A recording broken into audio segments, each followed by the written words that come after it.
তো আমি কিছুদিন পর আবার আজকে ভিডিও করছি, কারণ আমার এক্সামস চলছিল। তো আজকে তোমাদের একটি কবিতা শোনাব। চলো শুরু করি। নমস্কার, আবৃত্তি করছি কবিগুরু রবীন্দ্রনাথ ঠাকুরের লেখা কবিতা মানবপুত্র। মৃত্যুর পাত্রে খ্রিস্ট যেদিন মৃত্যুহীন প্রাণ উৎসর্গ করলেন রবাহুত অনাহুতির জন্যে, তারপর কেটে গেছে বহু শত বৎসর। আজ তিনি একবার নেমে এলেন নিত্যধাম থেকে মর্তধামে।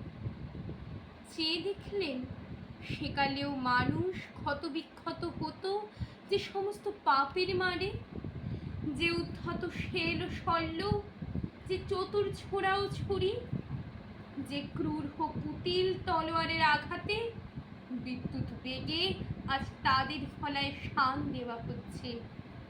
হিসির শব্দে স্ফুলিঙ্গ ছড়িয়ে বড় বড় মসজিদ ধূমকেতন কারখানা করে।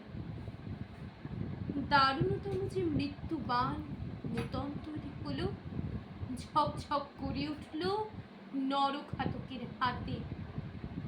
পূজারি তাতে লাগিয়েছে তাঁরই নামের ছাপ, তীক্ষ্ণ নখে আঁচড় দিয়ে।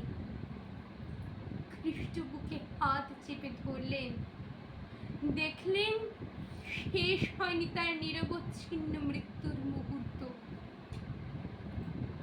নূতন শুল তৈরি হচ্ছে বিজ্ঞানশালায়, বিধছে তার গ্রন্থিতে গ্রন্থিতে।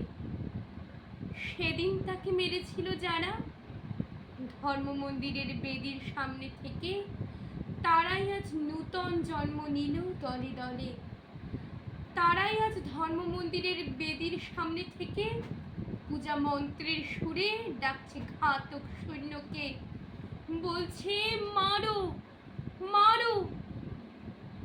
মানবপুত্র ঊর্ধ্বে চেয়ে বললেন, হে ঈশ্বর, হে মানুষের ঈশ্বর,